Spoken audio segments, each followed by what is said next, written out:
Just 0.22% of Australian land holds 90% of the country's entire population. To feel the scale, it's as if all of Paris, together with its suburbs within a 4-kilometre radius, house 30 million people. Moreover, Australia is 14 times larger than France. Yet France has 68 million inhabitants, while Australia has only 26. And this despite Australia ranking among the world's highest in terms of prosperity and quality of life. The obvious explanation, 69% of the continent is desert or semi-desert, and the average population density is just 4 people per square kilometre. But wait, Sudan also has deserts covering 2/3 of its territory, yet its population density is 7 times higher than Australia's. And this is a country with permanent civil war, famine and humanitarian catastrophe. Maybe Australia is simply too far away. Today a flight from any European capital takes less than a day, and right next to Australia lies the island of New Guinea, where population density is nearly 5 times higher. So distance is clearly not the only reason. The real answer is buried in a very specific and complex history of this continent. In this episode, we will figure out what is wrong with Australia's settlement. We'll talk about how convicts, fortune seekers, fans of utopian labour novels, lovers of dictations in exotic languages, militant Japanese and modern environmentalists all shaped the situation. The ancestors of Australian Aboriginals arrived on the continent at least 50,000 years ago, long before Stonehenge or the Egyptian pyramids existed. They reached here through the ancient landmass of Sahul, which connected Australia and New Guinea, coming from the territory of modern Southeast Asia through shallow waters and crossing the sea over short distances. This was a genuine achievement, because even when sea levels were much lower, certain water crossings were unavoidable. In other words, these people already knew how to build boats and navigate open water. By the time of the first contacts with Europeans, diverse groups of people had spread across the entire continent, speaking more than 200 languages and forming around 600 separate tribes. The size of the indigenous population before colonisation is estimated at between 318,000 and over 1 million people. Different researchers give very different figures. Most of the population lived in coastal zones and river valleys, mainly in the southeast along the Murray River, precisely where Australia's largest cities stand today. Only 1 in 10 Aboriginals lived in desert regions, and this despite the fact that they knew every water source and every food resource for hundreds of kilometres around. They hunted, gathered, and fished, but did not practice agriculture. They domesticated no animals for farming, but hunted wild ones with extraordinary skill. Instead, they developed sophisticated land management systems, controlled burns to regenerate vegetation, rotational hunting, seasonal migrations. Some researchers believe these practices maintained ecological balance for thousands of years. When Europeans arrived and these practices ceased, the landscape began to degrade. Before the documented discoveries, Australia was probably reached by travellers from Asia, including Chinese and Arab seafarers. 16th century French maps from the city of Dieppe are sometimes cited as evidence that Portuguese sailors reached the northern coast of the continent before the Dutch. However, the official credit for discovery went to the Dutch. Willem Janszoon's expedition in 1606 discovered the western coast of the Cape York Peninsula. Next came Dirk Hartog, who landed on an island off the western coast in 1616, and Abel Tasman, who in 1642 circumnavigated the continent and discovered the island later named after him, Tasmania. But exploration moved slowly and remained fragmented. For nearly 2 centuries, the continent remained largely a blank spot on maps. The Dutch saw little commercial value here. Everything changed with James Cook's voyage of 1770. He mapped the eastern coastline with remarkable precision and proclaimed it a British possession under the name New South Wales. It was Cook who did what the Dutch had not, described the land as potentially suitable for settlement, particularly the bay he initially called Botany Bay because of its plant diversity. The first fleet of 11 ships under Captain Arthur Phillip reached Port Jackson in 1788. On board were 736 convicted prisoners, men and women sent to the edge of the world instead of British jails, which were overflowing under a harsh criminal justice system. The choice of location for the colony was determined by natural harbours, sea access, mild climate, and the resemblance of coastal landscapes to European scenery. And so, Sydney was born. What followed became a template. The colony on the Yarra River became Melbourne. The settlement at Moreton Bay grew into Brisbane. The Swan Colony gave rise to Perth. A free settlement in South Australia became Adelaide. All of them on the coast, all of them where there was water and convenient access to the sea. This established the pattern that defines Australia to this day, a narrow belt of coastal cities and a vast, barely settled interior. Having claimed the territory as their own, the British set out to explore this extremely arid continent, hoping to find large lakes or areas suitable for farming. Scotsman John McDowell Stuart, during his third expedition of 1861 to 1862, crossed the continent from south to north, from Adelaide to the coast near modern Darwin. What he saw gave little cause for optimism.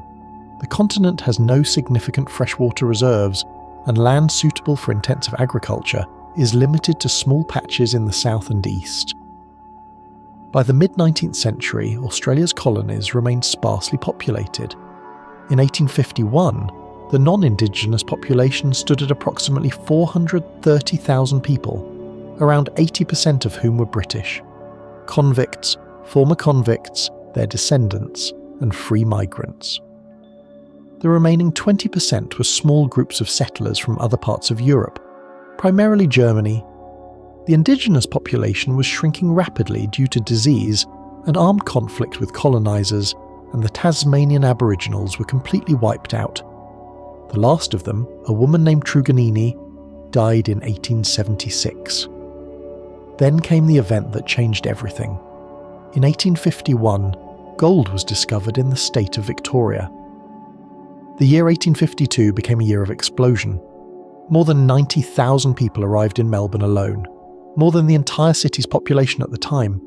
The small town of Ballarat transformed within months from a quiet settlement into the world's largest gold mining centre.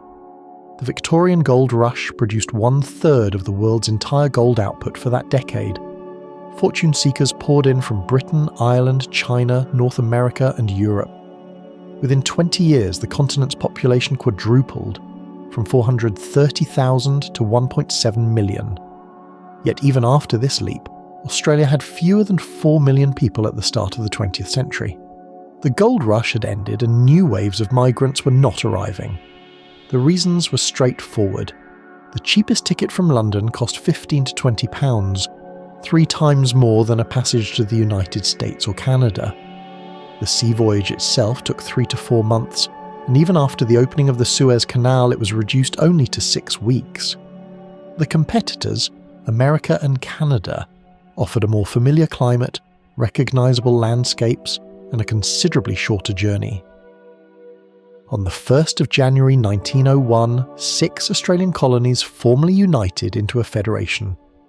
A joint parliament and constitution came into force, and one of the very first acts of the new parliament was the Immigration Restriction Act, the so-called White Australia policy. Trade unions, inspired by John Miller's novel A Worker's Paradise, with its utopian ideas of a just labour utopia, remembered the lessons of the gold rush well. Chinese prospectors worked harder, longer, and for lower pay. On Queensland's sugar plantations, cheap labour from Pacific Islands workers further fuelled anxiety among local workers. With competition like that, you could forget about wage increases, but the racism here went far beyond economic calculation. The law was based on the conviction that white people were civilizationally superior, and that racial mixing would lead to the degradation of society. A geopolitical fear was layered on top. The so-called Yellow Peril, demographic and potential military pressure from overpopulated Asia, particularly China and Japan. Banning Asian immigration served as a preventive measure against a potential fifth column in case of war. But a diplomatic problem arose. Great Britain pressured Australia to abandon racist laws that explicitly barred entry to allies, for example, subjects of Japan or British India. So the Australians invented what seemed to them an elegant solution, a language test. An applicant for entry had to write a dictation in any European language at the discretion of the immigration officer. The mechanism was perfected. The officer simply chose a language the candidate didn't know. In 1934, Czech polyglot journalist Egon Erwin Kish arrived in Sydney, a man who spoke 6 languages fluently, including French, Czech, German and English. He wanted to attend anti-fascist gatherings, and his views made him thoroughly unwelcome to the Australian government. So the officer read him a dictation in Scottish Gaelic. Kish naturally failed. He was only able to attend the Congress through a court ruling that found Scottish Gaelic to be a step too far. The scandal gained international attention, but the system itself went nowhere. The consequences of such policies were not long in coming. In the 1920s and 1930s, the Australian economy faced a catastrophic labour shortage. The Great Depression further reduced the flow of those willing to move to the edge of the world. The country was literally withering. Far too few hands to develop a vast territory. During the Second World War, Australia got a serious scare. On the 19th of February 1942, 188 Japanese aircraft attacked Darwin in 2 waves, the largest foreign attack in Australian history, planned by the same commander who led the strike on Pearl Harbor. The 2 raids killed 235 people, destroyed 30 aircraft and sank 9 ships in the harbour. Japanese submarines attacked Sydney Harbour. In total, Japan carried out over 100 air raids on northern and northwestern regions of Australia. The arithmetic was terrifying. 7 million Australians against more than 70 million Japanese. That was when Australia's elite finally understood. In the event of a direct invasion, there would simply be no one to defend the country. After victory, the slogan "Populate or perish" became popular. Immigration Minister Arthur Calwell launched a large-scale programme to attract labour. For the first time, the doors were open to non-British Europeans, although barriers against people from Asia and Africa remained. The main transit hub for the new wave was the Bonegilla camp in Victoria. A former army barracks was converted into a migration centre. 130 hectares of accommodation near Wodonga, where new arrivals underwent medical checks, studied English, and waited for the government to assign them to specific jobs. Between 1947 and 1971, more than 300,000 migrants passed through Bonegilla, and today it is estimated that over 1.5 million Australians have an ancestor who passed through those gates. Conditions were initially harsh: cramped barracks, poor food, strict discipline. Open protests broke out on several occasions, but gradually conditions improved. Family rooms with kitchens and separate bedrooms were introduced. In total, between 1945 and the mid-1960s, around 2 million people arrived in Australia. Bonegilla was just one of 23 camps across the country. The White Australia policy was fully abolished in 1973, 72 years after it was introduced. Since then, settlers have come from Vietnam, China, India, the Philippines, and other countries across Asia and Africa. But they and their descendants today make up less than 10% of the population. Another 4% are Indigenous Australians, while the rest are predominantly of European descent. 72 years of restrictions left a very deep demographic mark. Today, Australia is gripped by sharp public debate. Business leaders, facing a labour shortage, push for more active immigration. But a significant part of society and environmental experts warn water resources are already stretched to the limit. The coastal megacities, Sydney, Melbourne, Brisbane, are already overloaded with infrastructure and housing, and global warming is making the interior regions increasingly unsuitable for development. Real migration policy balances between these two positions, so Australia's low population and the concentration of settlement along the coastlines are neither an accident nor simply a matter of geography.